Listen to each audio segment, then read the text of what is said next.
இது மகிமை நேரம். கர்த்தருடைய பரிசுத்த நாமத்துக்கு மகிமை உண்டாவதாக. இந்த நாளிலும் மறுபடியுமாக உங்கள் மத்தியில் உபவாசம் என்ற தலைப்பை குறித்து பார்க்க போகிறோம்.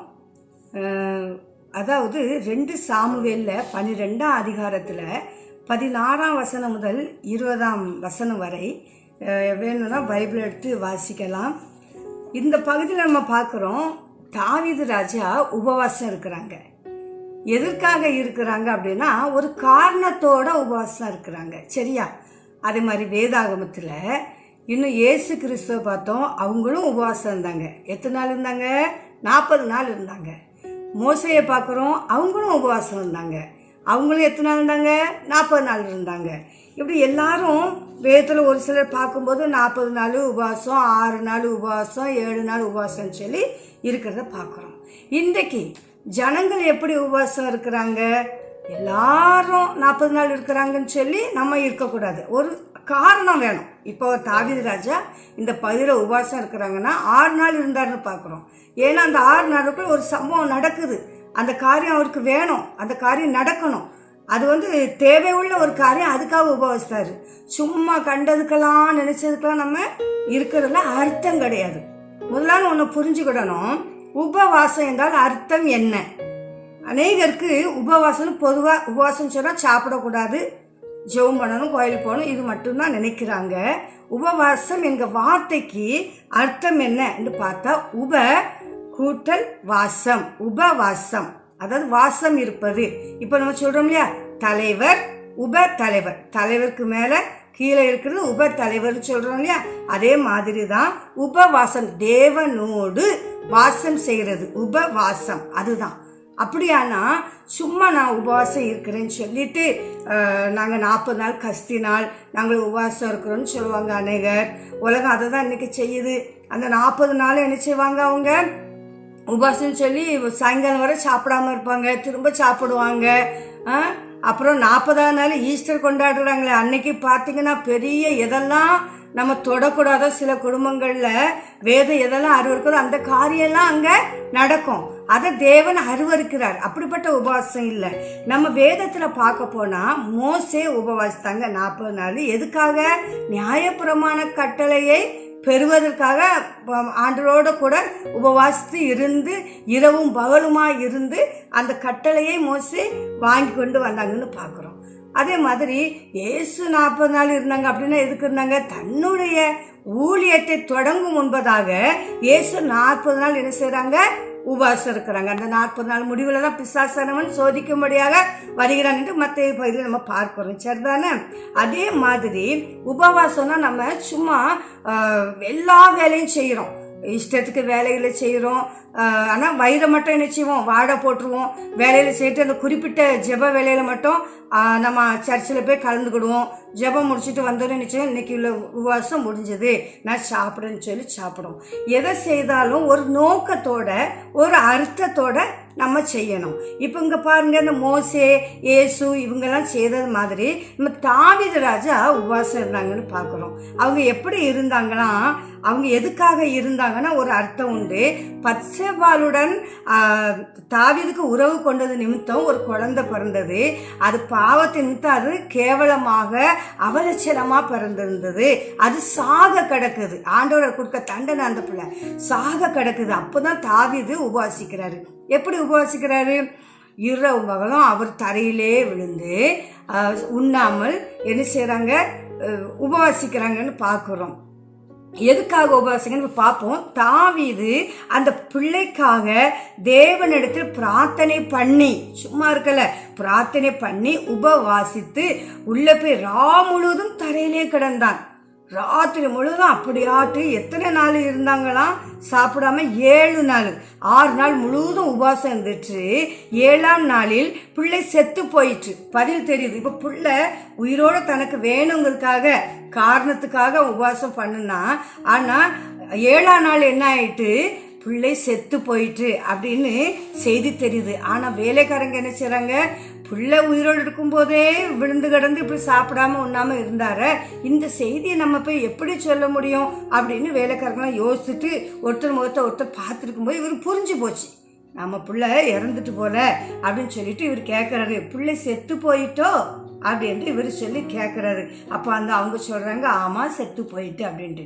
உடனே தாவீது என்ன செய்தார் பாருங்க, தாவீது தரையை விட்டு எழுந்து ஸ்நானம் பண்ணி எண்ணெய் பூசிக்கொண்டு தன் வஸ்திரங்களை மாற்றி, அப்போ உபவாசத்துக்கு அந்த காலத்தில் உபவாசத்துக்குன்னு வஸ்திரங்கள் இருந்திருக்கும் நினைக்கிறேன், வஸ்திரமே போடாமல் இருந்த இடத்துல இருந்திருப்பாரோ போல.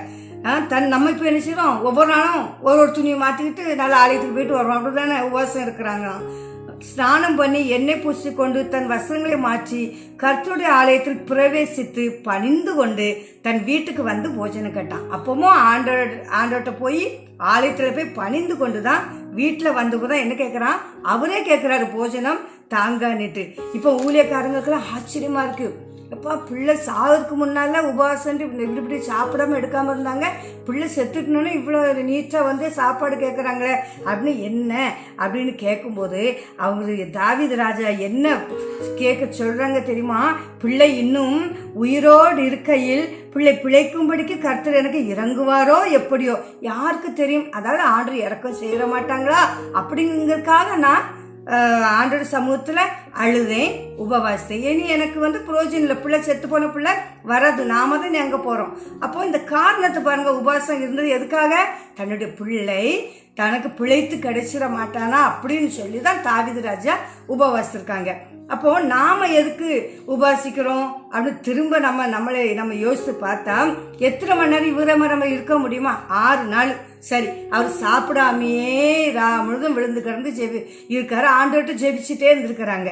நம்ம அப்படி பண்றோமா, நிச்சயமா கிடையாது, அப்படிதானே. இப்போ வருஷந்தோறும் ஈஸ்டர் அப்படின்னு ஒரு பண்டிகையை கொண்டாடுறாங்க. நியாயமா அது ஒரு பண்டிகையே அல்ல, அதுக்கு வேற ஒரு சப்ஜெக்ட் உண்டு. ஆனாலும் இப்போ நான் சொல்றேன், அந்த கஸ்தி நாள்னு சொல்லிடுறாங்க. அன்னைக்கு அவங்க என்ன செய்யறாங்க, 40 நாளும் நிறைய பேர் என்ன செய்யறாங்க, நான் எப்படி உபவாசம் இருப்பேன்னு சொல்லிட்டு உபவாசம் இருக்கிறாங்க. அதெல்லாம் ஏன்னு கொஞ்சம் யோசித்து பார்ப்போமா, உலகம் எல்லாம் செய்து நம்ம செய்ய முடியுமா? கர்த்தரை அறிந்த தேவ பிள்ளைகள், வசனத்தை அறிந்த பிள்ளைகள் கொஞ்சம் சிந்திக்கணும். 40 நாள் இருக்காங்கன்னா இவங்கெல்லாம் தாசர்கள்லாம் இருக்கிறதுக்கு அர்த்தம் வந்துச்சு. இன்னைக்கு எல்லாருக்கும் நம்ம இருக்கோமா? நியாயமா பாருங்க, இயேசு கிறிஸ்து 3 நாளைக்கு முன்னால் தானே பிடிப்பட்டாங்க, வேலைக்கிழமை போல இருக்கும் பிடிப்பட்டாங்க. அன்னைக்கே பிறகு உபத்திரப்பட்டு எடுத்து அவங்க மறிக்கிறாங்க. வெள்ளிக்கிழமைனே வைப்போமே, ஏன்னா வாரத்தின் முதல் நாள் ஞாயிறு, அன்னைக்கு தான் வாரத்தின் முதல் நாள் உயிர்த்தார்னு இருக்கு. இங்கிலீஷ் பைபிளில் வந்து நமக்கு தமிழ் பைபிளில் வாரத்தின் முதல் நாள்னு இருக்குது, இங்கிலீஷில் சண்டேன்னு அழகாக எழுதிருக்கு. அப்போ வாரத்தின் முதல் நாள் உயிர்த்தார் அப்படின்னு எழுதியிருக்குது. அப்போ பார்க்க போனால் அவர் எத்தனை நாள் பாடுபட்டிருப்பாரு, சீசரோடு அலைந்து திரிந்து பிடிப்பட்டு 3 நாளுக்குள்ளதான் அவரோட பாடம், அவரோட மரணமும். ஆனா என்ன கணக்குல இவங்க 40 நாள் உபவாசம் வைக்கிறாங்க, கொஞ்சம் சிந்திக்க வேண்டாமா? அது ஏன் அந்த வழிமுறை எங்கிருந்து வந்தது, ஏன் வந்தது? வேதத்துல அது ஒண்ணு எழுதலையே, அப்ப ஏன் நம்ம இருக்கணும்? அவங்க இருக்கிறாங்க, அந்த சபை இருக்குது, இந்த சபை இருக்குது, நம்மளும் இருப்போம் அப்படின்னா அது சரியான உபவாசம் கிடையாது.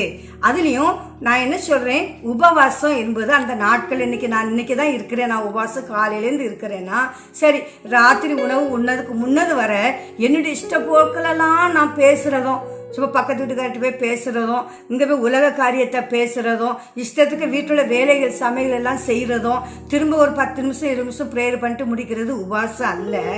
என்ன செய்யணும், ஆண்டோட சமூகத்துல உட்கார்ந்துட்டு நல்லா பாடி, நல்லா துதிச்சு, நல்ல வேதத்தை வாசித்து தியானித்து, யார் யாருக்கெல்லாம் ஜெபிக்கிறோம் நம்ம அப்படி ஜெபிச்சுட்டு கர்த்தருடைய சமூகத்துல நம்மளோட ஆவி அவரோட இணைந்து ஜெபிக்கிற ஒரு அனுபவம், உபவாசம், அவரோட வாசம் பண்ற ஒரு அனுபவம், அதுதான் மெய்யான உபவாசம்.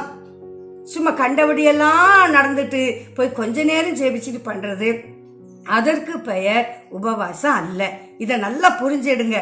உபவாசம் அநேகருக்கு இந்த நாட்கள்ல அவங்களுக்கு புரிய மாட்டேங்குது.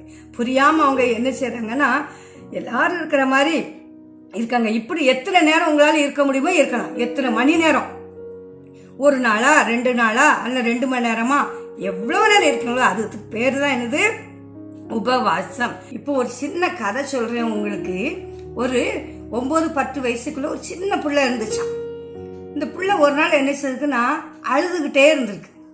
அப்போ அழுதுறீங்களே, என்னடா இப்படி தாய் வந்து பார்க்குறாங்க மக அழுதுகிட்டே இருக்கா. அம்மா என்ன ஆச்சு உனக்குமா, ஏன் அழுற அப்படின்னு கேட்டால் பிள்ளை ஒன்றுமே சொல்லாமல் திரும்ப திரும்ப ஏங்கி அழுதான்.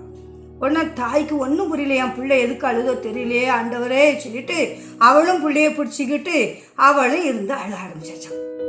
2 பேரும் சத்தம் போட்டு அழுதுட்டு இருக்கும்போது பக்கத்து வீட்டுக்காரங்க வராங்க. என்னமாச்சு உங்க 2 பேருக்கும், என்ன நடந்தது, ஏன் அழுறீங்க? ஒன்று சொன்ன ஒன்றுமே தெரியல, மக அழுறா, அந்த நானும் அழுதுன்னு சொல்லிட்டு இவளும் வந்தவங்களுக்கும் கண்ணீர் கசியுது. அவங்களும் இருந்து என்னதோ ஒன்று சம்பவிச்சுக்கணும், அவங்களும் அழுதாச்சு. அப்படியே அக்கம் பக்கம் இருக்கிறவங்க 2-3 பேர் அதே போல் வந்து எல்லாரும் வந்து காரணம் தெரியாமல் இருந்து என்ன செய்கிறாங்க, அழுதுகிட்டே இருந்தாங்களாம். அப்போ ஒரு விவரம் தெரிஞ்ச ஒரு மனுஷன் அங்கே வராரு. என்னடா ஒரே அழுக சத்தமாக இருக்குது இந்த வீட்டுன்னு சொல்லி உள்ளே வந்து பிரேச ஒரு 4-5 பேர் அழுதுட்டு இருக்காங்க. இப்போ பின்னால் இருக்கவரை தட்டி கேட்பாங்களாம், இம்மா நீ ஏமா அழுகா, என்னாச்சுமா? அப்பா சொல்ல, இல்லையா அழுக சத்தம் கேட்டது வந்தேன், இவங்கெல்லாம் அழுதுட்டு இருந்தாங்க ஐயா, அதான் எந்ததோ நடந்துக்குன்னு சொல்லி நானும் அழுதேன் ஐயா அப்படின்னு சொல்லாச்சு. என்னம்மா அப்படின்னு நினச்சிட்டு அதுக்கு முந்தினவங்களை தட்டி, நீங்கள் ஏமா அழுறீங்க? ஐயா என்னன்னே தெரியலையா, சத்தம் கேட்டு நானும் அவங்கள மாதிரி தான் வந்தேன், இவங்க அழுதா சொல்லியும் அழமாட்டாங்க, எனக்கு என்னன்னு புரியல, நானும் அழுறேன். கடைசியில் சரி தாய்கிட்டே கேட்போமேன்னு சொல்லிட்டு அந்த தாயாரை தட்டி, ஏம்மா நீங்கள் ஏமா அழுறீங்க, என்ன காரணம், என்னாச்சு உங்களுக்கு சொல்லுங்க, எதுனாலும் நாங்கள் உங்களுக்கு உதவி செய்வோம் அப்படின்ட்டு.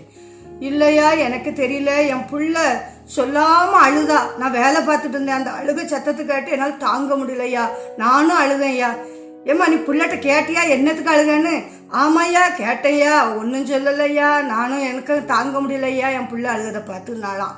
ஒருத்தர் பார்த்து அழுது உடனே கடைசியில் பார்த்துருக்காரு, இந்த பிள்ளையை தட்டுக்காரு, அழுவே நீ பாட்டு, எதுக்கு அழுற பிள்ளை, என்ன ஆச்சு உனக்கு அப்படின்னு அவன் பிள்ளை சொல்லிச்சான்.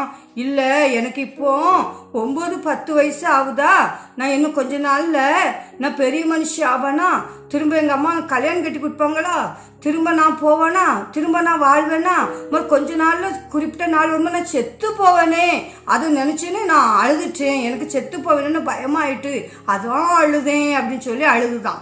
உடனே அந்த கூட்டத்தில் உள்ளவங்களை இந்த மனுஷன் கலைச்சி விட்டாச்சு.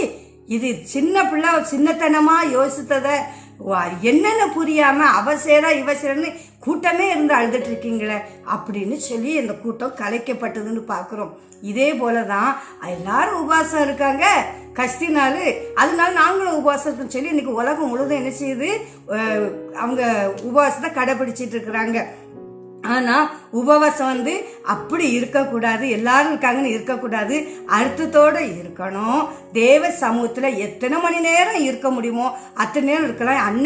இன்னைக்கு தான் அப்படின்ட்டு அல்ல, டெய்லி நம்ம உபவாசத்தை ஜெபிக்கலாம். அதாவது தேவ சமூகத்தில் என்னாலும் அவர் பாதபடியில் இருந்து என்னாலும் வேதம் வசித்து தியானித்து 2-3 மணி நேரம் போகிறதே தெரியாது பாருங்க. நீங்கள் அப்படி அந்த நம்ம ஆவியில் அப்படி நிரம்பி அவரோட கூட நம்ம ஐக்கியப்பட்டு வேத வாசித்து தியானிச்சுட்டே இருக்கும்போது நமக்கு இருக்க சந்தோஷம் பாருங்க, நேரம் போகிறதே தெரியாது. அப்படிப்பட்டதுதான் உபவாசம். அந்த நிமிஷங்கள் அந்த மணி நேரங்கள் தான் கணக்கு உபவாசத்துக்குரியது. இப்போ ஒரு காரியத்துக்கு நம்ம இருக்கனாலும் ஒண்ணுமே சாப்பிடாம அந்த சிந்தையில இருக்கணும். தேவ சிந்தை எப்போதும் ஆளணும். இன்னைக்கு தான் அன்னைக்குனாலும் கிடையாது. உலகம் எல்லாம் செய்யறது போல, உலகம் அறியாம செய்யறது போல நம்ம என்ன கூட செய்யக்கூடாது, அப்படிப்பட்ட உபவாசம் இருக்கக்கூடாது. உபவாசம் என்றால் உபவாசம், தேவனோடு வாசம் பண்ணுவதுதான் உபவாசம். அதை டெய்லி செய்யலாம், எப்பவும் செய்யலாம், அறியாமைனால் செய்யக்கூடாது. புரிஞ்சுதா சகோதர சகோதரிகளே? கர்த்தர் நாமத்துக்கு மகிமை உண்டாவதாக. இன்னும் வரும் நாட்களில் இப்படிப்பட்டதான செய்திகள் உங்களுக்கு பிரயோஜனப்படும் என்று கர்த்தருக்குள் விசுவாசிக்கிறேன். ஆமேன்.